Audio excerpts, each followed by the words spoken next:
I'm an American board certified OBGYN, a mom, a Muslim, and I'm talking about sex. This is the Muslim Sex Podcast.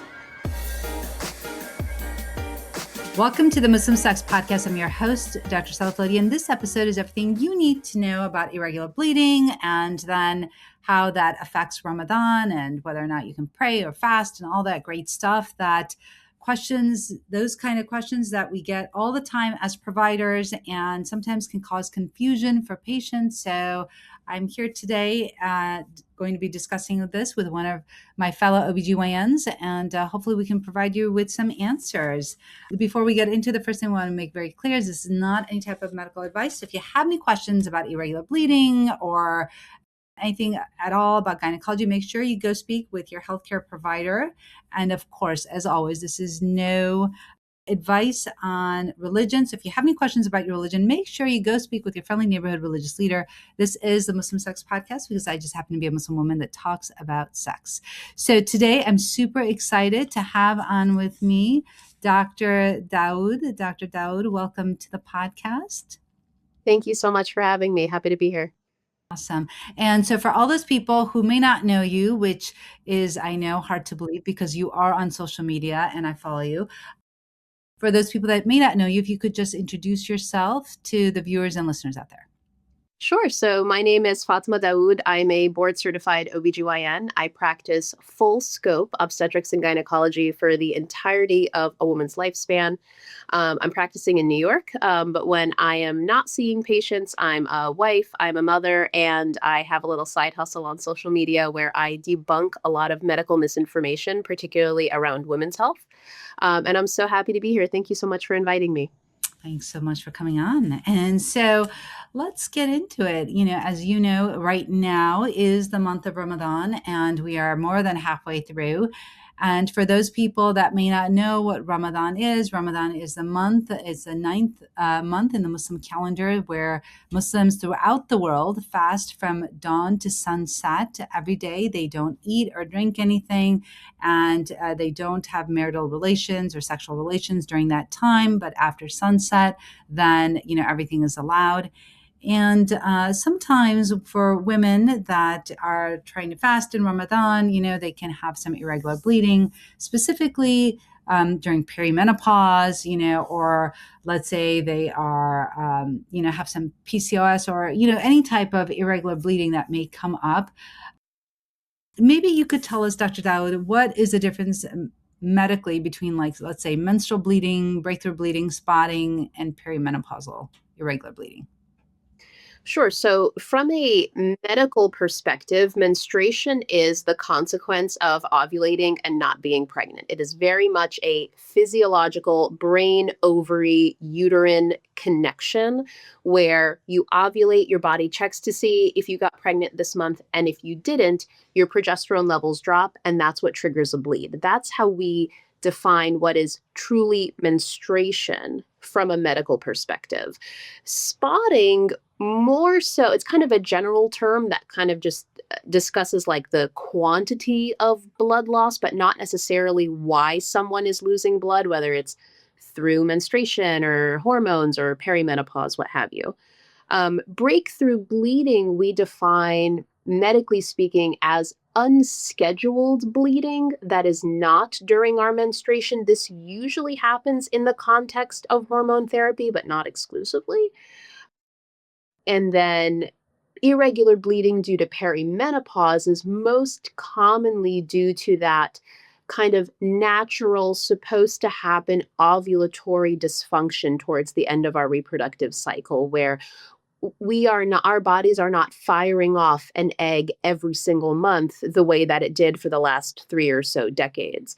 And so what that can lead to is changes in the progesterone level that I was talking about before for menstruation. And so it can lead to periods that are, well, rather I should say bleeding episodes that are closer together and further apart as our bodies are making that transition into menopause. Yeah, that's fantastic. And, so many women come because of this irregular bleeding that we have. And specifically, in perimenopause where, women will start to, just as you mentioned, will start to have bleeding that's closer together, and then eventually to start to, space out, and then more and more months until they go a whole year without a period, and then they go into menopause. So I think that's a fantastic breakdown, and I think that that's really helpful for a lot of people that are trying to figure out the difference. When a lot of women experience irregular bleeding and irregular cycles, what do you tell them as it relates to Ramadan? So we know that during Ramadan, we don't pray or fast when we have our period, but irregular bleeding and irregular spotting is different.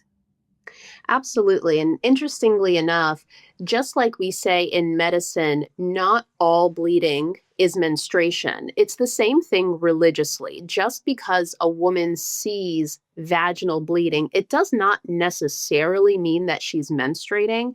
And so the rules surrounding worship, prayer, fasting, intimacy, etc., change depending on what the reason behind the bleeding is. Is this her established menstrual cycle that she's familiar with the pattern of? Or is this something outside of that scope, in which case we label it as irregular bleeding? Yeah. So, I've heard that. So, I was once talking to a woman that knows a lot more than I do about fiqh. Fiqh is, for people that don't know, it's like the religious rulings in Islam. And so she had said to me that if it's anything more than 10 days of bleeding, then it's considered a disease, and that you're allowed to make ablution and pray and fast and things like that. Is that what you know as well? So I don't know necessarily about disease as like, Irregular. but in general, I mean, it really does depend on the Islamic school of thought Yeah. or madhab that someone follows. For example, in one of the more like widely followed schools of thought, menstruation, what separates menstruation from irregular bleeding with respect to its length is that menstruation needs to last, religiously speaking, a minimum of 3 days and a maximum of 10 days. And any bleeding beyond that 10 days, religiously speaking, is not considered menstruation. And so a woman's ability, for example, to fast, to pray, is restored at the end of those maximum 10 days, even though medically speaking, we may say she's on cycle day 11, she's still menstruating. So, where the religious and the medical definition wise start to change a little bit. Thank you for making that distinction. I think it's really important for people to understand, the religious guidelines as opposed to like the medical guidelines. And so I think that that is important for somebody that practices Islam and is hoping to, like, let's say fast, or, and I think that women, when during the month of Ramadan, I feel that, at least I did, I can't speak for everyone, but at least I felt like, during this month, if I wasn't fasting, I didn't feel like I was really part of the clan. I don't know, like the group, like everyone's doing it together. So I want to be part of the group, and if I wasn't doing it, I just felt kind of out of it. How did you feel? Yeah, I mean, definitely, I feel like, especially during Ramadan, where you feel like the whole community is engaged in, like, quite literally community-based worship, fasting together, breaking the fast together, praying together as a congregation, and to kind of feel like you're on the sideline a little bit. It definitely, at least in the past for me, it's been changing over these last few years, but definitely in the past, it has made me kind of feel like the odd one out sometimes. Like I have like FOMO because everyone else gets to do the thing that I wish that I got to do as well.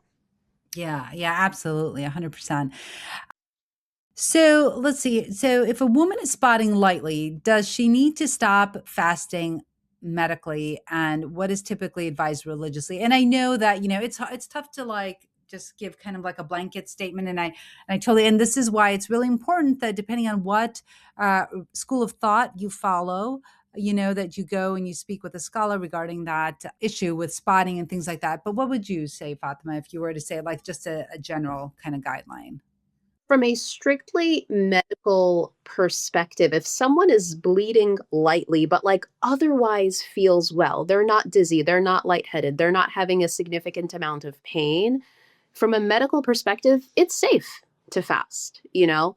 And this is regardless of like the reason why someone is fasting. So, like, we're obviously talking about Ramadan related fasting, but if someone was an intermittent faster or someone was fasting from a like a different religious perspective, medically speaking, light bleeding that's not affecting your overall health and well being medically is safe to fast during.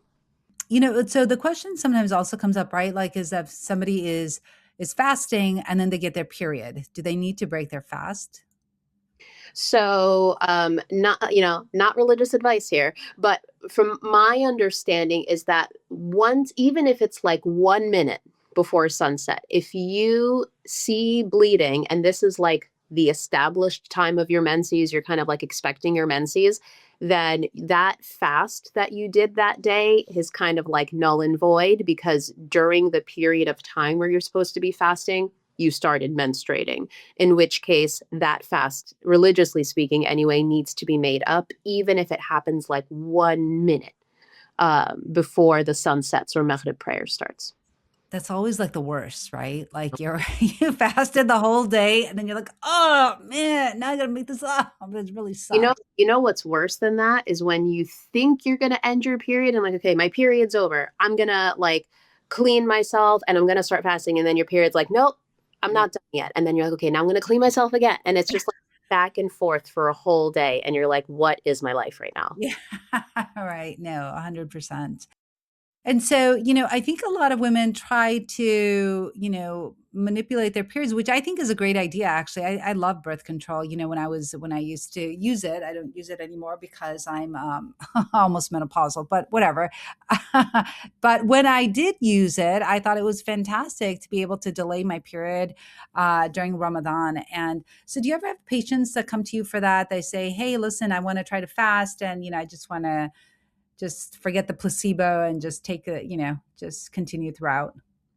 Oh yeah, totally. All the time. I get it for especially for Ramadan and then for people who are visiting Saudi Arabia for either Hajj or Umrah. Um, which like medically speaking, like hell yeah, man, like do it if that's what you want to do. You understand the risks and benefits of going on a medication. I'm speaking medically, right? And it's something that you want to do, go for it. It's something that's been very much recognized in the medical literature, being able to manipulate your menses. And I think that in a properly counseled patient, it's a wonderful idea. Yeah, no, I love it. I love it. What do you think are the red flags? So let's say somebody's listening to this podcast. They're like, oh, a little bit of bleeding is nothing. I'll just keep fasting. What are some of the red flags that you think a woman should not ignore when she's bleeding, regardless of whether or not it's Ramadan? So the first thing that I think about is the quantity and the velocity of bleeding. So how much are you bleeding and how quickly?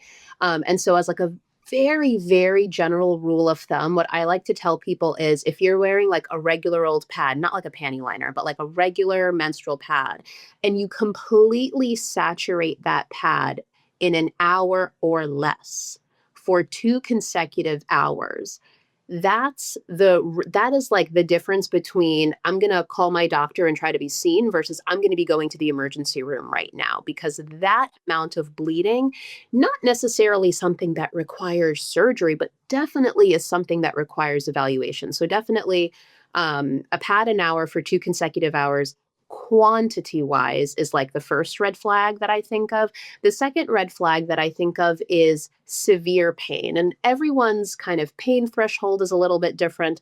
What people consider to be like their normal in terms of their discomfort during menses is one thing. But you are the expert in your body. If you feel like the amount of pain that you're in is severe, where you're not able to go to school, go to work, go to social functions, you're not able to get out of bed, your typical over the counter medications are not allowing you to function like a human being, that is also a red flag for I need to be evaluated. This isn't normal anymore. 100%. I had a patient that I saw in one of the clinics that I worked in, and she was in the waiting room and she was bleeding so much that she bled through her pants and her coat. And I was like, oh my God. And then she just wanted to come by, make sure that was, I was like, no, it's not okay. Like, you need to go to the ER to be evaluated, like she's bleeding through her stuff and she looked pale and she said it's been going on for a few days. I was like, holy cow. I'm like, you need to go to the ER, and then of course we made sure she was okay to go to the ER and whether or not she wanted us to call her transportation or go to an ambulance or something like that. But like, it's amazing what women deal with, right? Like they just think like she thought like that was okay. She's like, yeah, I know I need to go see somebody, but maybe I'll just wait it out. And she had her 4-year-old with her, and she's like, it's. I'm like, no, no, you need to go now. Yeah, it's this like number one, this like secrecy and taboo where like people just don't talk about menstruation enough to know what's normal versus abnormal. And then you mentioned that she had a 4-year-old with her, and then just kind of like Yeah. sacrificial motherhood experience. I'm taking care of everyone else before I take care of myself, when really it should be the opposite. I need to take care of myself so Yeah. that I can take care of other people as well. 100%. Yeah. And that's, definitely what I explained. I said, you look pale. You definitely need to go to the ER. And I said, this affects your heart. I said, what if you have a heart attack? What's going to happen? What if you pass out, hit your head? I mean, this is serious. So anyway, she ended up going, but that was kind of crazy. That was the first time I'd seen that where somebody was just, sitting in the waiting room and just bleeding out like that. That was kind of crazy. Now, can you kind of just walk us through who is medically exempt from fasting? Because, some people are not sure. And I actually saw your reel that you did, which I thought was great, actually, about pregnant women and fasting, because I think that there's tons of confusion around that. I never fasted during Ramadan. While I was pregnant, paid, I gave the fidya, for somebody to break their fast while I was pregnant. And the one thing I just, not just, I guess I kind of knew it in the back of my head, but like finally accepted that I needed to make up like all my fasts. And I have like 90 fasts to make up, by the way. So that's a lot. Like I'll be fasting for like a year. Like, I don't know. Like, I feel like I'll be fasting for, 3 months. But if I break it up into like, twice a week or something like that, that's a very long time of fasting. So how Yeah, about you break it down? it's very daunting. So it's as like a general rule, right? Like Islam does not promote self-harm of any kind, especially in the pursuit of worship. So anyone that I think of medically who shouldn't be fasting also religiously shouldn't be fasting either. So someone who has certain medical conditions where fasting would exacerbate that medical condition, right? So the classical examples, if someone is diabetic, needs to manage those blood sugars very tightly, getting insulin. Diabetes is a very well documented, accepted reason, but it's definitely like the tip of the iceberg in terms of medical exemptions from fasting. Of course, like the subject of this talk, menstruating women are exempt from fasting. People who are traveling, people who are very young or very old, so like prepubescent children, or older people who just because of like the nature of their age, they really can't go very many hours without fasting anymore. They're just a little too frail for that. They are medically exempt from fasting. There are also situations where like there's flexibility when it comes to fasting. So I know you mentioned pregnancy and breastfeeding. It is not a complete no that you can't fast, but it's also not oh yeah, you're expected to fast just like everyone else with no flexibility. But those are kind of like the general guidelines. If you are an adult, if you are healthy enough, you're not traveling, you're expected to fast. Otherwise, there's usually a permission slip not to. I like that permission slip. And so, when we make up, like, I guess, is there a difference of like paying fidya or making up a missed fast? Like, do you have to do both? I mean, I don't know. What do you think? So when it comes to like for example, in the setting of like you mentioned pregnancy, right? So when Yeah. I was pregnant, I fasted because I felt fine. Like I really did feel fine enough that I did not think that fasting was going to make a difference for me. I also like low key didn't want to make up 30 days of fasting later. So Yes. for me personally, at the time, at like the whatever trimester I was in, I felt well enough to fast. But if you don't, then there is the expectation that when you are able to fast, that you need to make up those fasts. So, for example, if you don't feel well enough to fast when you're pregnant, it's expected that post pregnancy slash breastfeeding, if you are medically qualified to fast, then you need to make up those fasts. Paying fidya is a little bit different. So, for example, if someone has a medical condition where they know they're never going to be able to fast, you're never going to be able to make up a fast because you're a type 1 diabetic, and whether it's 1 year from now or 10 years from now, you will never be able to fast, in which case you're expected to feed a fasting person a meal. And that's what in Arabic it's called fidya, but it is the paying to, because of the fact that you can't do that act of worship by fasting. You can't do that act of worship with your body. So you do that act of worship with your wallet to feed a hungry person. Mm, that's such a good point. So I guess like so when I didn't fast when I was pregnant, I paid the fidya, but then I thought I didn't have to make it up because I paid it. But I guess because I'm able to make it up, I need to make it up. Is that correct? Is that the understanding? Yeah. And so that's actually, it came back to bite me because then breastfeeding, I chose not to fast. And so those 30 days of my breastfeeding year, I am expected to have to make up those 30 days because Yeah. my supply was lacking. And I was not about to put dehydration on the list, the long list of why my supply was lacking. Yes, yes. Thankfully, I mean, I tried to nurse, it didn't work out, but I don't have that to make up, but I do have a lot of others. So, we talk a lot about the intimacy during Ramadan, and we know that there's no intimacy, sexual relations, right? So let's just say what it is. So we're talking about sex. So there's no sex during the daylight hours, but after sunset, you can have sex. And so, do you think like dehydration can affect sexual function and arousal? Yeah, absolutely. I mean, the female reproductive system, like we always think of it as like, okay, vagina, clitoris, cervix, uterus, etc. But it starts in the brain, right? And so when I think of Ramadan, I think about a change in our circadian rhythm because our sleep and wake patterns are so much different. Yes, absolutely, dehydration plays a role. If you're living in the West, where like the general society isn't like just collectively cutting each other slack for fasting, you are expected to perform the same way that all your other non fasting coworkers are performing. So there's like some stress in that, right? Which can absolutely affect our libido, like our just like our brain's interest in being sexually active, but then also like the physical aspect of sexual activity can also be affected by that as well from a like brain perspective, not even necessarily strictly like a genital perspective. Yeah, 100%. I mean, I think that, when somebody is dehydrated and they're exhausted, right? Like they're really not thinking about sex, like their sex drive absolutely goes down because you're just so tired, right? And especially at the end of the day, and especially let's say, you're fasting and then you go for those nightly prayers and then you come back home and then you have like 5 hours before you have to get up and do it all over again, right? So then you're just like, oh, forget it. we'll just say, Maybe. right? We'll just wait until after Ramadan.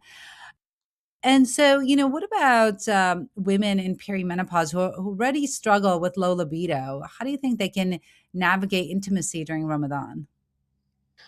I thought a lot about this question when you had sent it to me because there's so many different ways that we can answer this, right? Like we can't chalk up, and I know you know this, but like we can't chalk up issues with libido and sexual desire strictly to it. It's just perimenopause and menopause, like it just happens. Like, yes, there are biological drivers to how our sexual function changes as we advance in age, but at the same time we also can't ignore the fact that there is life happening around a woman. There is a marital relationship that's happening around her. There's demands from her children or from her job or from her community members that also play a role. And so if those things exist in a woman's life outside of the context of Ramadan, Ramadan is just going to amplify that even more because now we're adding on the changes in sleep schedule and the dehydration and the what have you. And so, if I had to answer this very simply, I would say to kind of take a step back and to not view intimacy strictly as like a means to a physical end, right? Like, yes, there is sexual intercourse as part of intimacy, but there's also the emotional layer of intimacy. And when you think about like the purpose of Ramadan, the whole purpose of Ramadan is to reflect on our lives. And when we reflect upon our marital lives, we should be reflecting upon our relationship with our spouses as well. And so intimacy could be just like take on a different form during Ramadan. It doesn't necessarily have to be the physical. It could be spending meaningful time. It could be meaningful touch that's not necessarily sexual touch that allows you to maintain a connection with your partner without necessarily putting on that added layer for some people of stress when it comes to physical, like sexual intercourse during Ramadan as well. You know how much I love that answer. This is like coming from like you said like kind of like my whole sex coaching thing. So I do sex coaching. So basically, yeah, 100%. I mean, I do like I did a whole reel on this, and that's just basically like how do you connect during Ramadan when it's let's say it's like I did like perimenopause edition, right? So you're already exhausted. You may not be sleeping, you may be having hot flashes, night sweats, all this other stuff that comes along with perimenopause, and then all of a sudden you've got Ramadan where you're like fasting, you're not eating, and then you're tired, you're exhausted.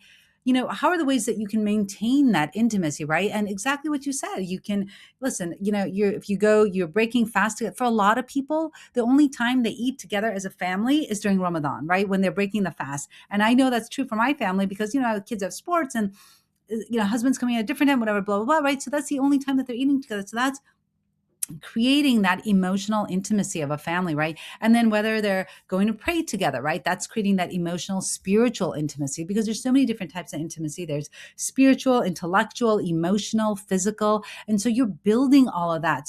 So you may not be, so focused as much on the physical intimacy, but you're building so many other layers of intimacy in your relationship and in your family that's going to keep it together, right? And so you could do the eating together, you could take a walk together, you could hold hands, you could kiss your spouse. That doesn't lead to like arousal and sex, right? Just a nice, a hug or something like that you could also do.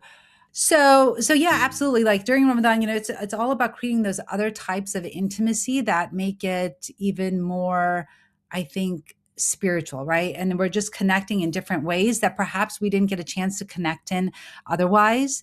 And so I agree with you. There's just so much more to it than just physical intimacy.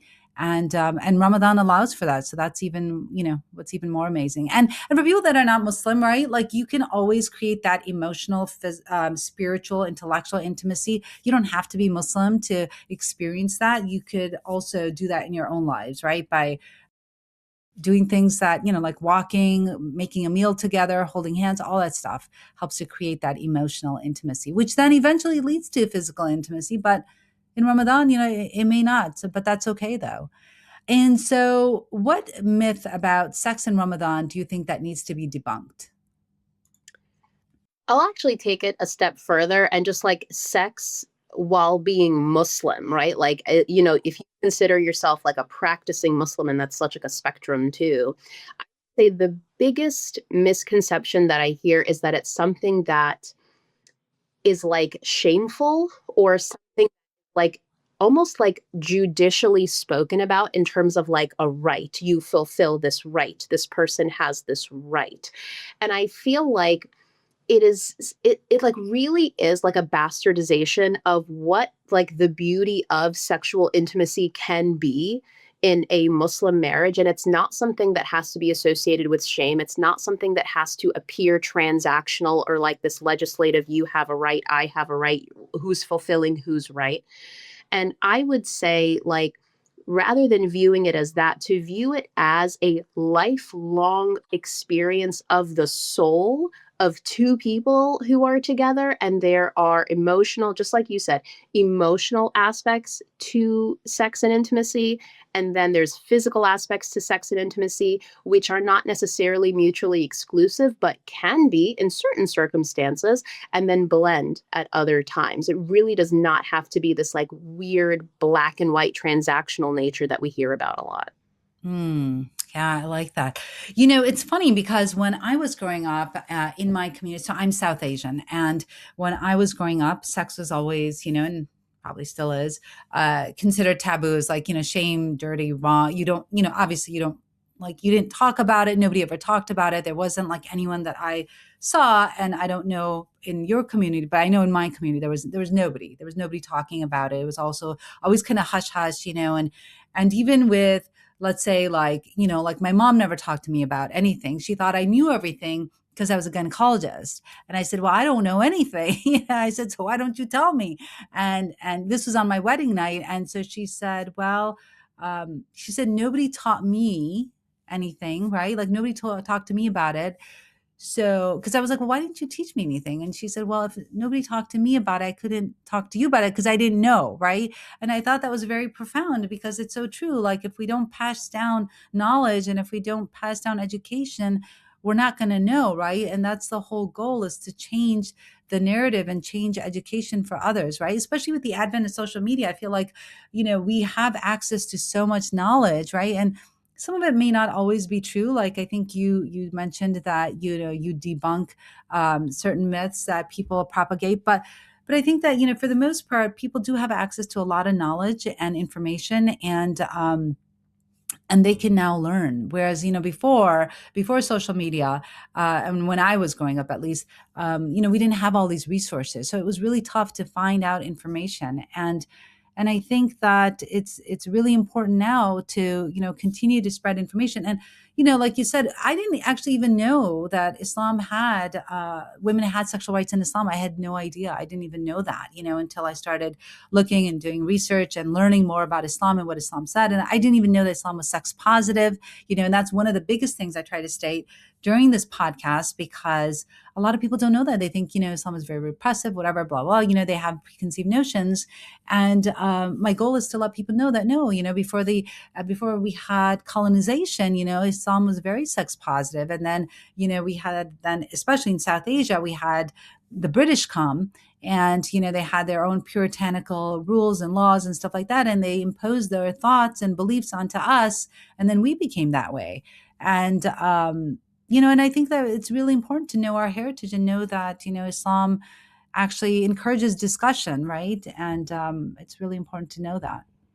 Absolutely. You actually said something really important, which was we need to pass down knowledge. And the thing is, the Muslim tradition, I'm talking about like on a worldwide scale, right? Like we have a long, centuries long history, particularly amongst women, of wisdom through storytelling and passing on knowledge. And the problem is that if we're not passing on knowledge, we are inherently passing on ignorance, therefore putting our young people, especially that like very vulnerable, like newlyweds or about to be newlyweds, Yes. they're going to get their information from somewhere, and you don't know if that information that they're getting is medically sound, is religiously sound, is safe, right? And so they come with these preconceived notions about, and they're usually very narrow and inflexible, of this is what sexual compatibility is. This is what sexual intimacy is supposed to look like. And if my sex life and my marriage doesn't look that way, there is something wrong with my marriage. There's something wrong with me, or there's something wrong with him. Maybe we're not meant to be. And it really like snowballs, and kind of like the seed that planted all of that was ignorance, and kind of like the lack of, because of shame, or I mean, because of a lot of reasons, because we're not educating our young people, because for some reason we think that it's going to promote promiscuity and all of that. I saw a patient, I don't know, I think last year, woman in her 50s. This is a grown woman. She's not even Muslim. She's not even Muslim. And she was telling me about issues that she had with sexual function and libido. And she was like, can I tell you something? I've never achieved an orgasm through intercourse. And I'm like, what do you mean by that? Like, you tell me that you're in a emotionally supportive marriage, he listens to you, things, didn't all of a sudden change with menopause. Where's this coming from? And we had this discussion, and essentially she had the preconceived notion that just like men are able to achieve orgasm through penetration alone, that women should as well. And she, as a woman, was not able to achieve orgasm through penetration alone. There was something wrong with her. And like, that kind of led to not only physical problems during intercourse, but kind of like the emotional turmoil that comes from, I think my body is broken. I think my body is not functioning. And this is coming from someone who grew up in a Western, quote unquote, sex positive society. So what could I expect from someone who has the added layer of kind of like religious shame and hush hush onto that? Yeah, 100%, 100%. And I think that, by having these type of conversations, I think that takes these topics out of that shame, right? That shame profile, like you can't talk about it. And that was kind of my whole goal in creating this. I've been doing this podcast now for 5 years. And that's been my whole goal is to empower and educate women and to give knowledge that I never had growing up. And so that they can go ahead and ask their doctors and know a little bit more. And, this is a global podcast, and the people outside of the US that download and listen to it, the most is actually India. And, I feel like that really resonates because, that sometimes in other countries, we don't, they don't have access. We don't have access to information. And I think that people globally are looking for information about this kind of stuff, right? And I think that's why it's so important to spread that information. How do you think we can create psychologically safe spaces for women to ask questions like these? Like you had that with your patient, right? Yeah, I think the number one thing I would say is normalization and asking about it as if it's any other part of someone's health, asking about it, of course, respectfully, but also matter of factly, because sexual health is absolutely part of someone's reproductive gynecologic health. And so framing it as something that we all talk about and it's normal to talk about, I think allows people, it almost like gives them permission to talk about it, whereas they may have either felt some embarrassment or felt like it was irrelevant to the scope of a annual gynecologic exam as a perimenopausal woman, for example. Most people think we're talking about mammos and DEXAs, but it's not just mammos and DEXAs. 100%. And I think that, when patients ask questions and if they see or at least feel that their provider, feels uncomfortable when they're asking them the question about sex, they're going to stop asking. And they're not going to even ask another provider because they're going to be like, well, these doctors, they don't feel comfortable. They don't know the answer. They can't even help me, and I don't know who to ask. I just had a patient actually today that I was seeing right before this podcast who said, I was going to my gynecologist a few years back, and I asked her about that I don't have any desire at all. And I was looking for ways to increase that or what I can do.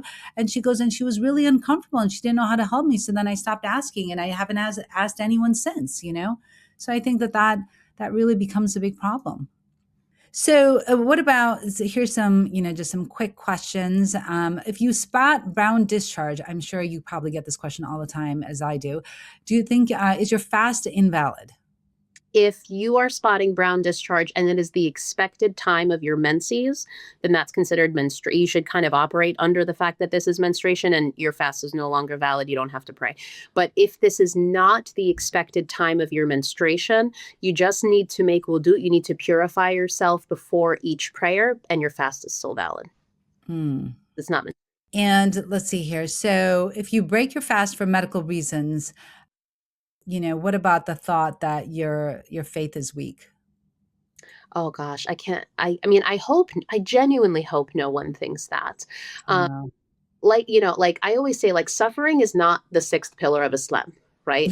Like like we were created by the same God that made the rules, right? And so if we believe in God and God tells us, hey, if you have XYZ medical condition, do not fast, I would say it's quite the opposite. You are quite a faithful person because you're obeying God by not fasting due to a medical reason. Awesome. I love that answer. And so what do you wish every Muslim woman understood about her body during Ramadan? piggybacking off of what I just said. So in Islam, for people who may not be Muslim listening to this podcast, we believe that God has 99 names. One of the 99 names of God, which is one of my personal favorites, is Al-Musawwir, which translates from Arabic to the fashioner of perfection, the shaper of perfection, meaning that God has created our bodies, we believe in Islam, in the perfect form. And I'm not just talking about like body shape or phenotype, but I'm also talking about function as well. Our bodily functions, menstruation, sexual function, pregnancy, etc., was designed perfectly. And so I wish all women, just like they believe, just like these Muslim women believe in the oneness of God, they should also believe that their body was created in the perfect form by the fashioner and shaper of perfection. And so things like menstruation, sexual function, sexual desire, it is not anything to be ashamed of. It's not anything to be like hush hush or weird about. It's a perfect part of your body, and it's something that should be celebrated and learned about, not something that should be swept under the rug. I love that. That is so fantastic. And I think that is the perfect way to close. So, for all those people that are listening, they're like, oh my God, Dr. Daoud is the best gynecologist I've ever listened to my whole life. How can they follow you? How could they maybe make an appointment with you? How can they get in touch? Totally. So on all of my socials, I have the same handle. It's Dr. Daoud. Doctor spelled DoctorDaoud. I'm on Instagram and I'm on TikTok. And if you are someone who lives in New York and you want to make an appointment with me, you could just Google my name. You can make the appointment online or you can make the appointment by phone. Amazing. That is phenomenal. Well, thank you so much, Dr. Daoud, for coming on. I know you are super busy, so I appreciate your time and your knowledge. And well, we are done here, and it's been real and really intimate. And remember, this is not meant to be any type of medical advice. So if you have any questions about your health, make sure you go speak with your healthcare provider, whether that's a gynecologist or family doctor, or whoever. And definitely, this is not meant to be any type of religious advice. So, make sure you go check your school of thought and see what seems right to you. And well, we are done. So until next time, this is the Muslim Sex Podcast. So thank you for listening to the podcast, and make sure you leave us a review, share and like the podcast. And if you leave me a review, I'd love to shout you out on social media. So be sure that you share it with all your friends. And thanks for listening.